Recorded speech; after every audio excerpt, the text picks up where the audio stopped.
Paul McCartney rang and he said, no, I'm sending a car and a driver to pick you up. You're coming to my house because if they want to arrest you, they'll have to take me as well. It's a razor's edge between madness on one side and Satori on the other. Perhaps I can claim to be the first person to have ever used glitter on my face. Let's start a podcast about our mental health for no good reason why. Let's call it Mind Cake. Hello, everybody, and welcome to Mind Cake. It's the podcast where normally two wallopers wade through the weird and wonderful world of well-being. Today, I'm afraid it's just the one walloper, me. I'm Lee. Paul is off doing actual actor stuff. So, selfish, I know, but the man's got to put bread on the table. If you are a regular, welcome back. Did you not find anything else better to do? If you're new here, welcome. This isn't a therapy podcast. Nobody's handing out advice. We're not experts. It's just honest conversations with people who've actually lived through something, and we learn, hopefully, what it's genuinely taught them. So no jargon, no pretending everything's fine. A couple of listener messages before we get into it. Colin got in touch after the Men Matter Scotland episode, that was a couple of weeks ago, and said, it boosts my battery score just knowing this stuff is going on all over the country. That's the kind of whole point of this show. So Colin, thank you to you. Today's guest, genuinely the strangest departure from the show I think we've ever had. His name is Prince Stash. This isn't your usual Mindcake guest, but stick with us, because underneath the Beatles stories and getting arrested alongside the Rolling Stones, there's something properly worth hearing about fame, identity, and what actually holds up when everything around you is utter chaos. This is part 1 of 2, so today is the rock and roll stories. Part 2's next Tuesday, and that's where it turns into psychedelics, mental health, and why he thinks your phone is quietly ruining your brain. Before we get into it, we're a completely independent show, no funding, no big budget, can't even afford Paul. Just me and a laptop most weeks, occasionally Paul when his diary allows.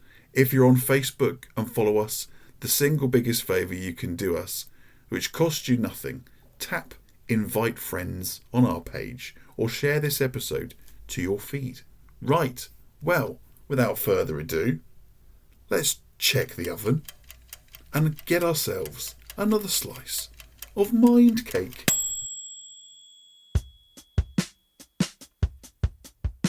So, Prince Stash, welcome to Mind Cake. Well, thank you for having me. Well, I'm very excited about this. The only problem I have got is that I'm not sure where to begin. You were a friend of the Rolling Stones and Pink Floyd, a flatmate of Paul McCartney. Am I right in saying you modelled for a Playboy magazine? No, it was a spoof on Playboy. I see. A spoof on Playboy photographed by a famous photographer, James Byers, and with the help of some luscious creatures.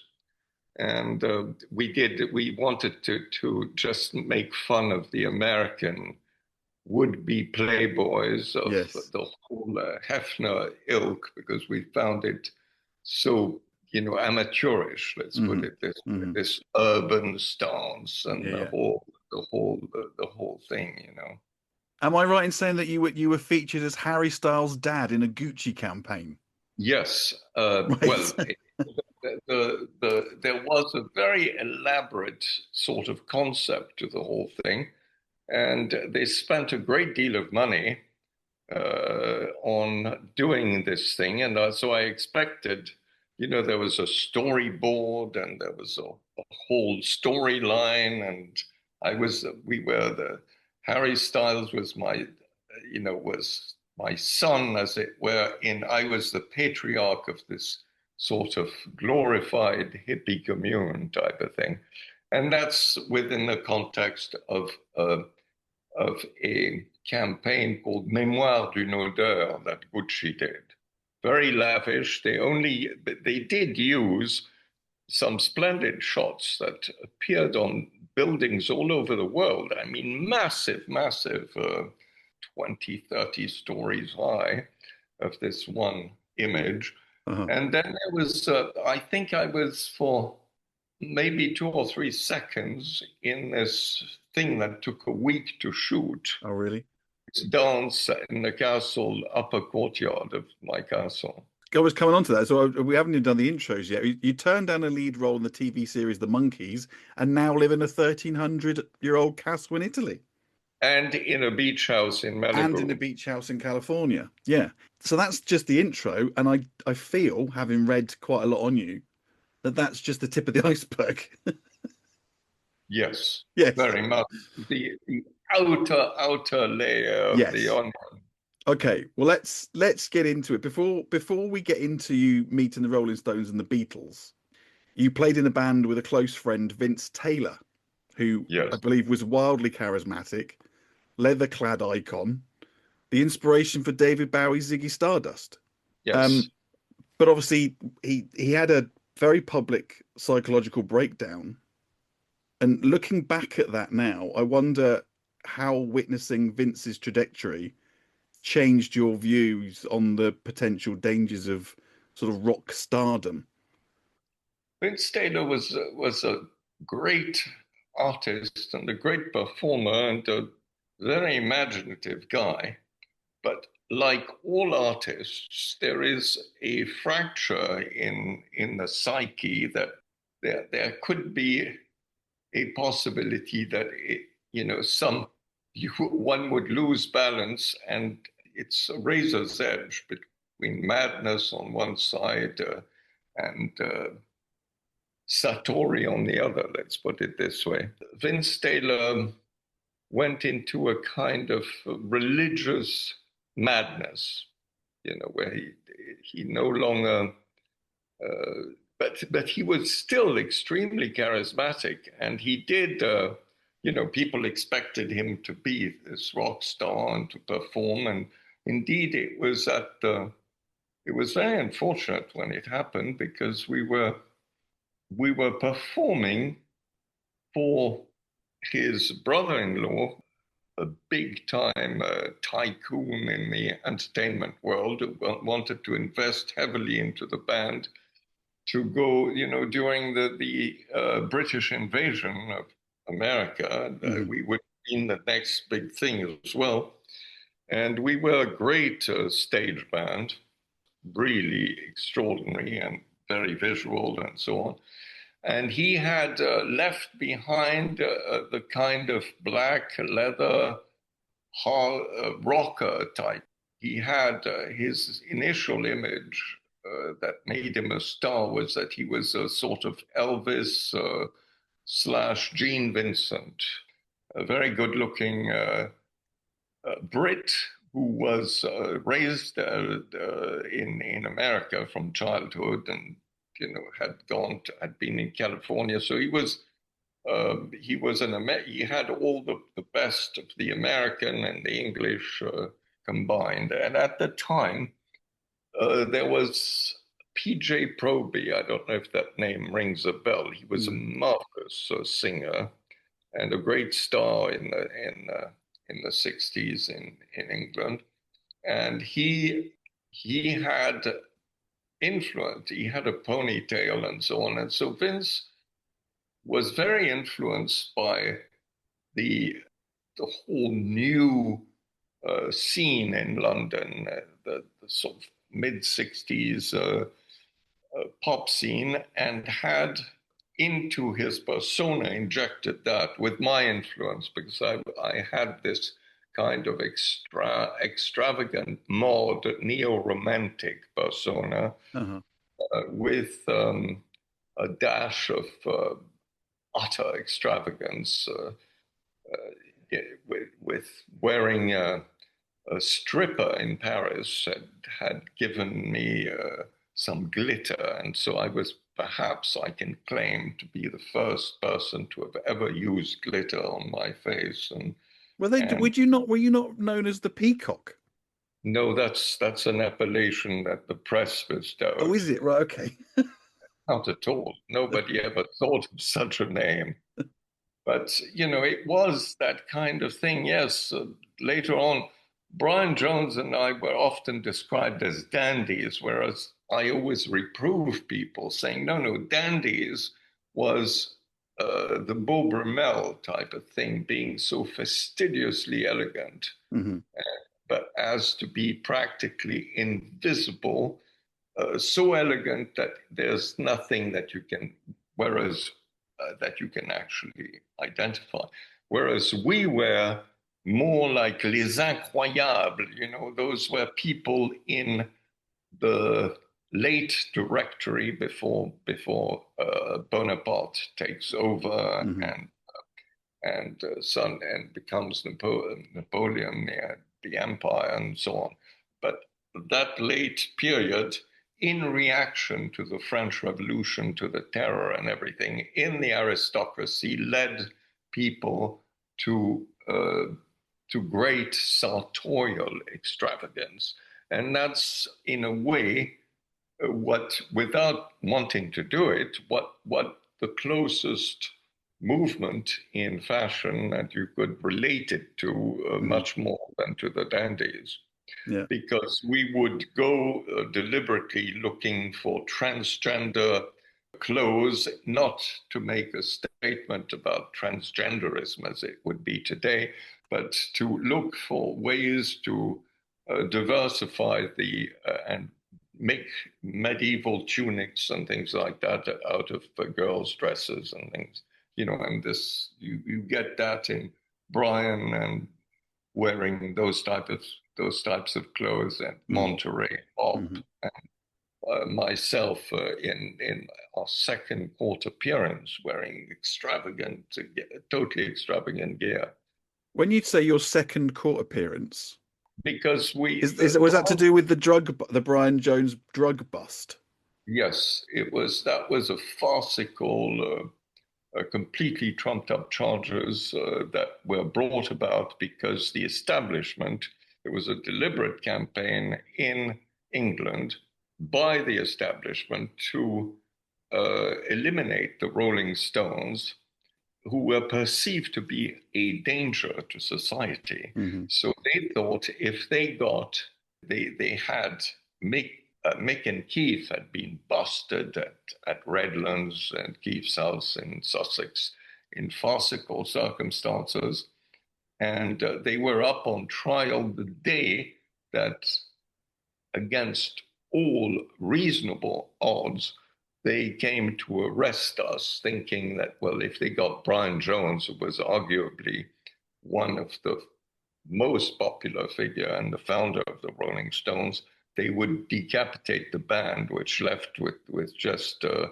rhythm section would dissolve, and if everybody went to jail, that would have been the end of it. Instead, it backfired, except in the case of Brian Jones, where we went 3 times to court. The first one was a completely farcical type of thing, especially the arrest of the day. The whole thing was completely surrealistic. But the second court appearance was a little more chilling because we witnessed these corrupt drug squad people, and we were so naive, and they under oath gave a totally erroneous and false account of what had taken place during the bust. So we were so appalled that in the end it really got pushed Brian into a paranoid sphere. He got very alienated. He started to take refuge in the wrong sort of things. He was told by his legal team not to frequent the other Stones because there was an attempt. Be careful, basically, was the idea, not to get. They had a very tenuous case, so nobody wanted to be that they could consolidate it, as it were.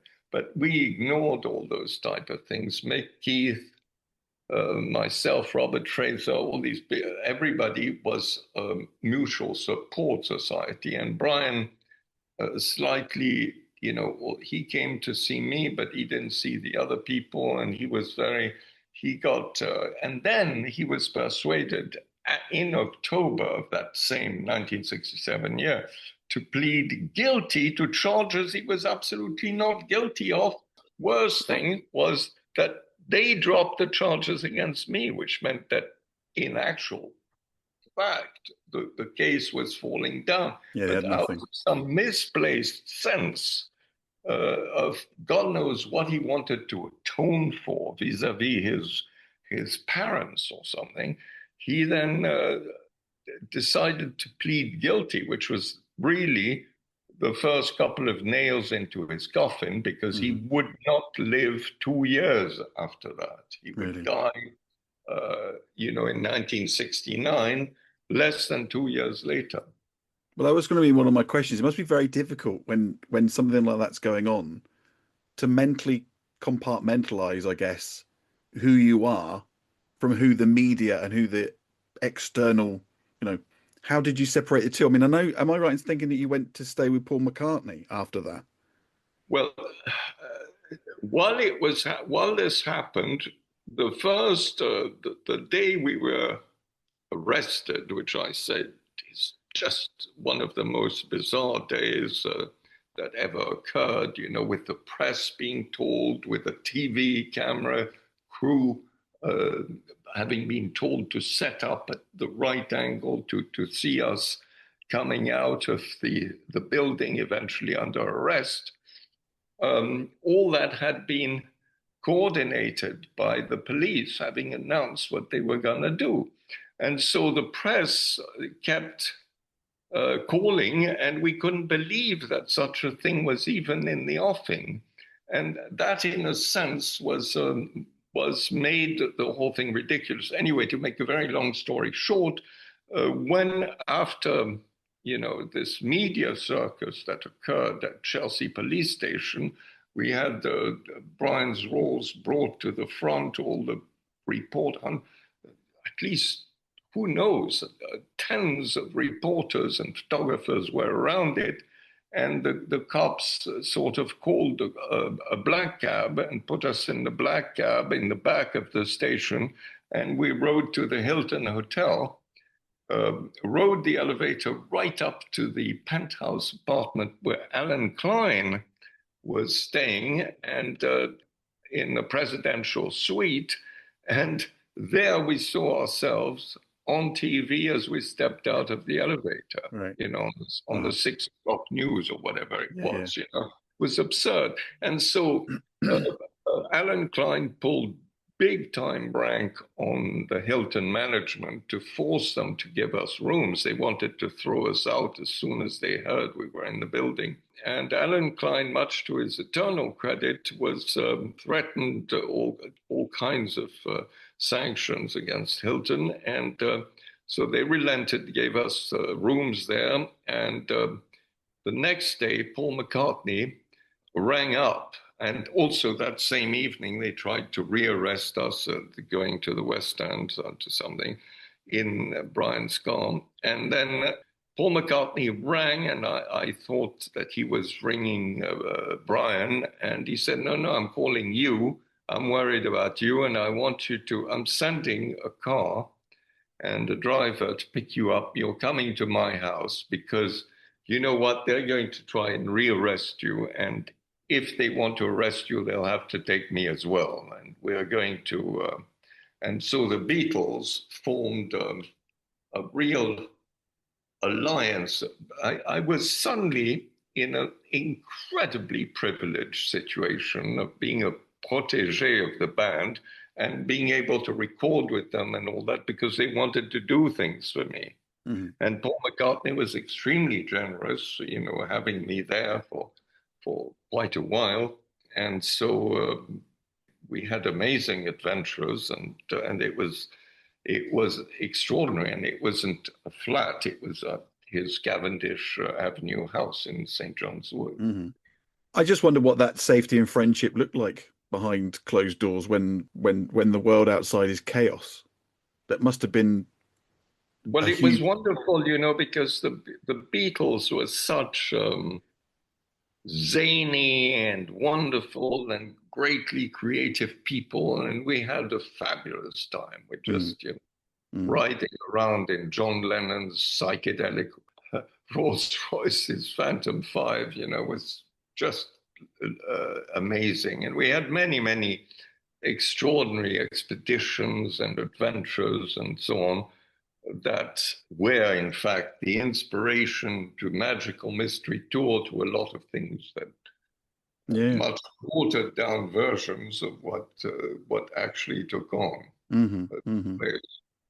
What I mean to say is that whilst there was the situation was very bleak in that I was suddenly cut off from my own family, from fired from, unable to report for a very important film assignment in Hollywood, left without means of, so everybody took care of me. And I'm most grateful to this day to how I was treated, by Jimi Hendrix, by everybody. Hmm. It Hmm. was amazing. I was everywhere received as an honored guest, and everybody rallied around me. And it Hmm. was very heartwarming. So yes, but there I was, without a passport, without the possibility of leaving the country, but yet in this highly privileged situation. Hmm. Do you mind if we talk alchemy? It's always, we can, but it's always difficult to talk alchemy without going into platitudes about a very profound subject, which, in fact, the rooms that I'm in this right now are full of mytho-hermetic iconography in the frescoes. And so very fascinating because it's early 15th century, early 1400s. Wow. Uh-huh. So 600-year-old, Yeah, yeah. yeah. And so what fascinated me at all times was the expression of those ideas into pictures, and how a pictorial language inspired by Egyptian hieroglyphics with the romantic notion brought about by the discovery of the Orapolo hieroglyphica on the island of Andros in the early part of the 15th century, in 1422. Yeah, it was brought 1419. It was brought to Florence in 1422. So that brought about a real extraordinary renaissance of and gave birth to the emblem. Eventually, into the following century, it became the whole emblem and tradition and so on. You studied Eastern wisdom traditions, I believe, and underwent tantric initiations in the Kathmandu Valley. I did, but before that, I was Lama Govinda's.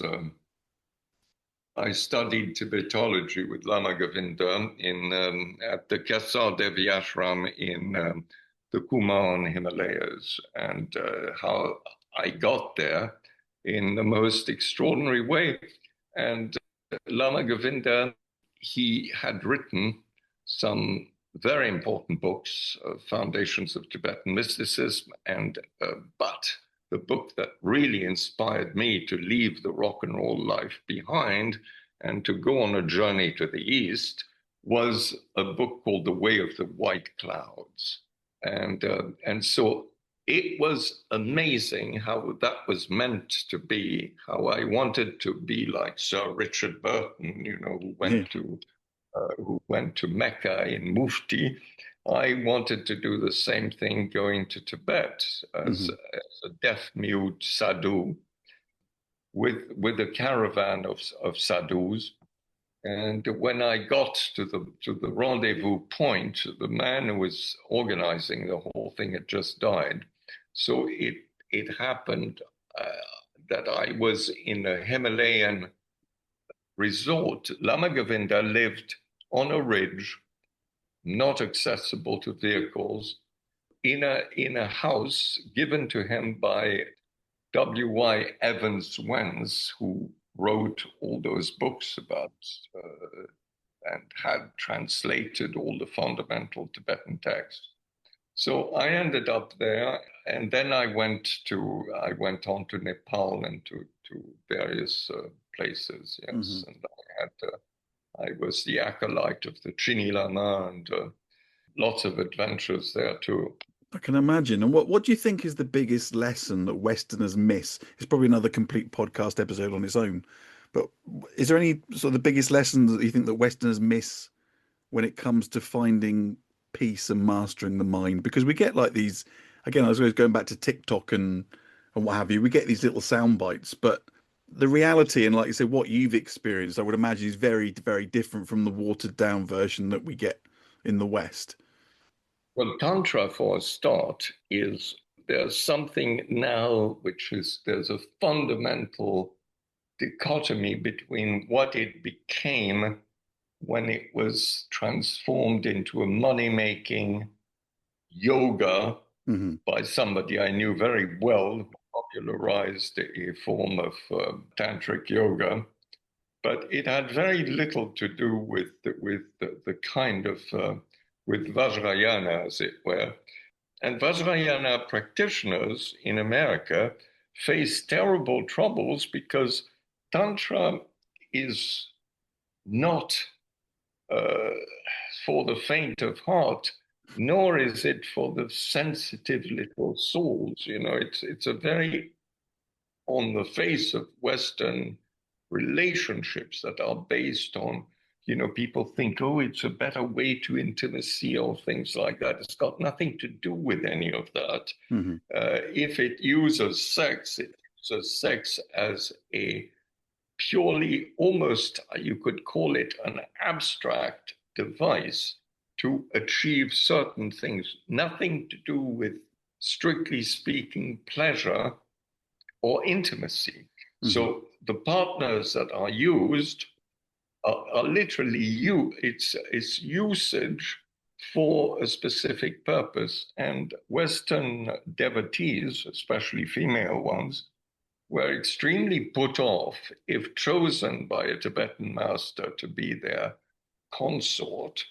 But what they didn't realize that it wouldn't give them a special relationship into that master's eyes. Mm-hmm. It was just a convenience, and they would switch to somebody else, as you would at a party speak to one person and then speak to the next person. Mm-hmm. And if the person that you'd been speaking to originally took offense that you no longer paid attention to them because you were withdrawing your attention, this is just the kind of misunderstanding that occurred.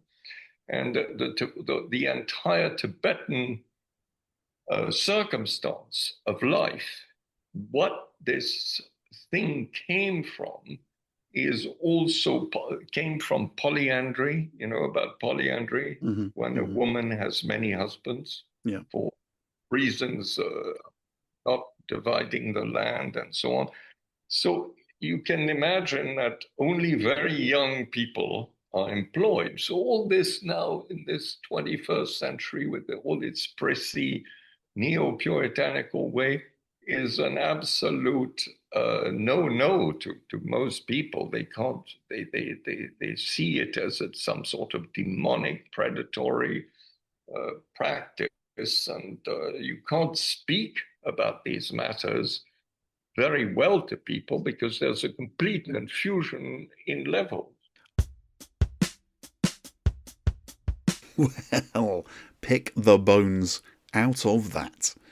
Where do we start? The Beatles studio story, the mountain climb, nearly dying, absurdly dressed.